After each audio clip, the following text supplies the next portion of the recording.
Hello, geometry class, and welcome to this video on section 10.4, secants and tangents. Hopefully what you've done is you've taken a look at the textbook like I asked you to, and you can see, I'm just drawing rectangles here. Here's another one. Hopefully you've read this section and you've looked at the definitions and the postulates that are here. I'd rather not spend time in a video reading a textbook to you. That is something you can do on your own. And if you have questions about any of these definitions or the postulates, then ask me when we meet again on Google Meet. All right, so instead, what I want to do is use these definitions and these postulates and look at some examples and stuff.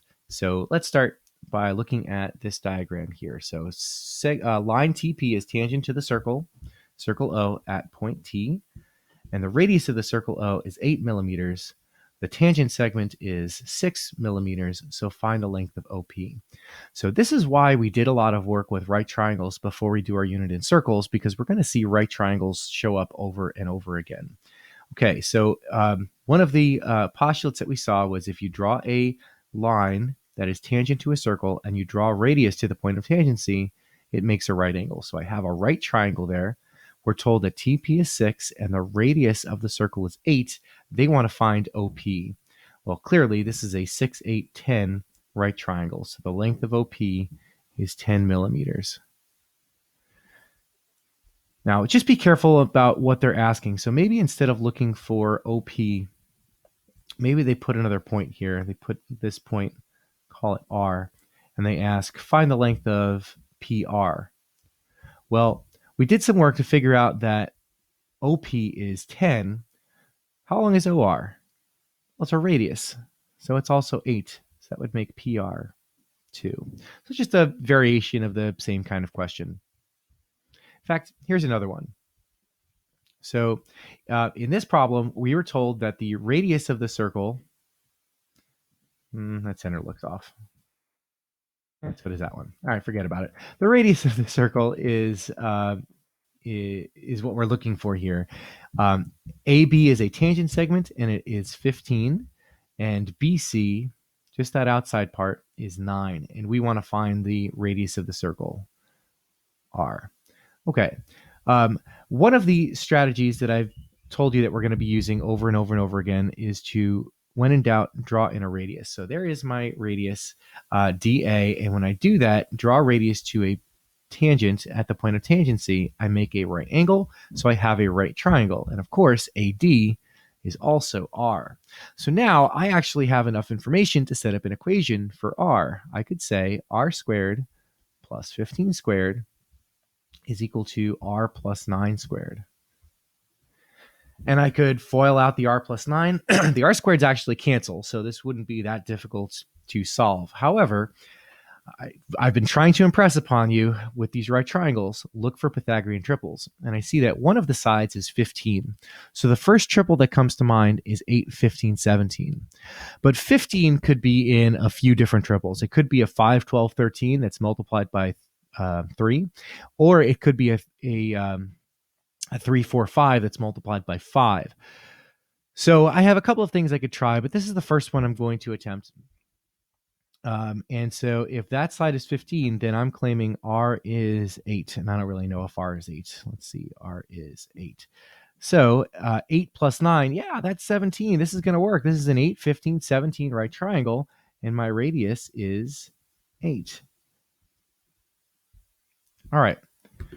One of the theorems from our section is this two-tangent theorem, which is actually pretty useful and makes for some cool problems. So we are given that I have an external point P, and I draw in the two tangent segments from P to the circle, PX and PY. And it turns out that whether I go to the circle on the top side or on the bottom side, that distance is going to be the same. Let's see why.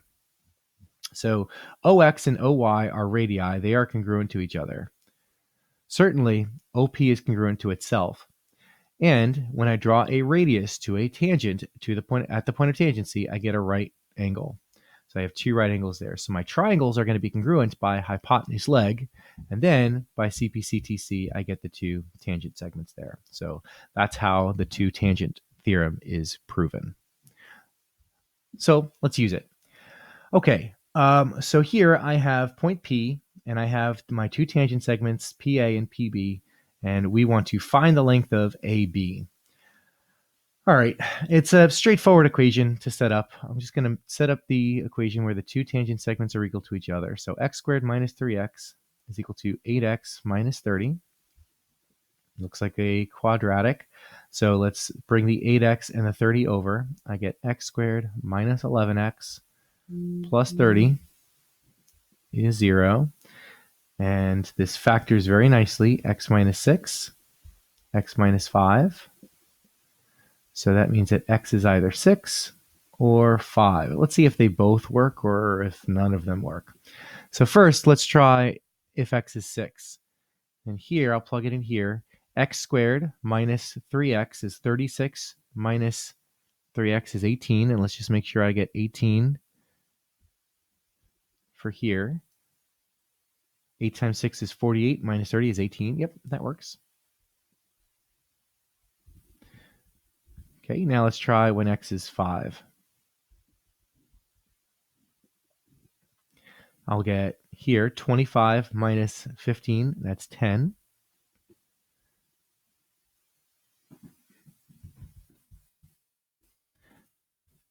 Okay, and when I plug in 5 there, I get 40 minus 30 is also 10.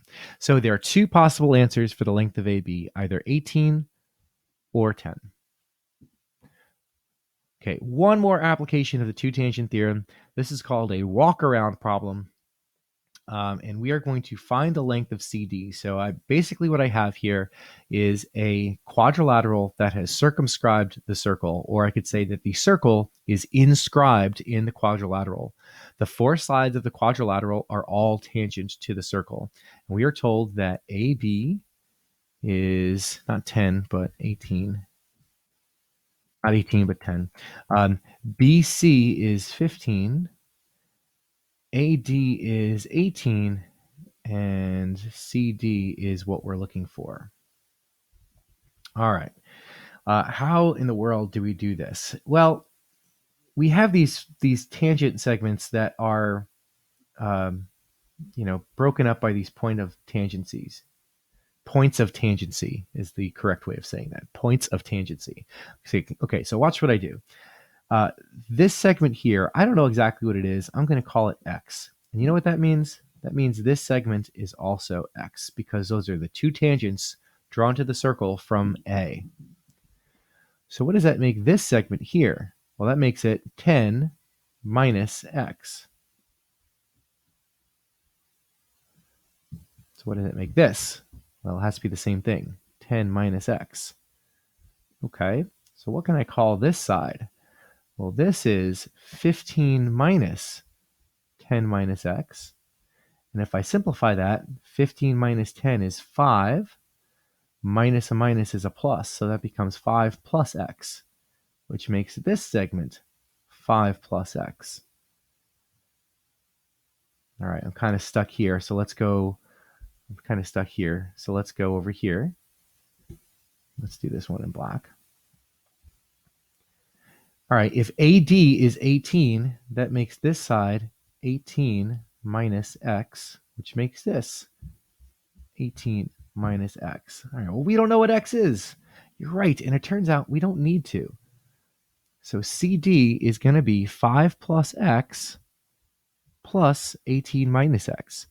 So it turns out it doesn't matter what X is because they cancel, and I'm left with 5 plus 18, which is 23. And that's how you do a walk-around problem. Okay, so try the problems in your textbook, and we'll see you next time.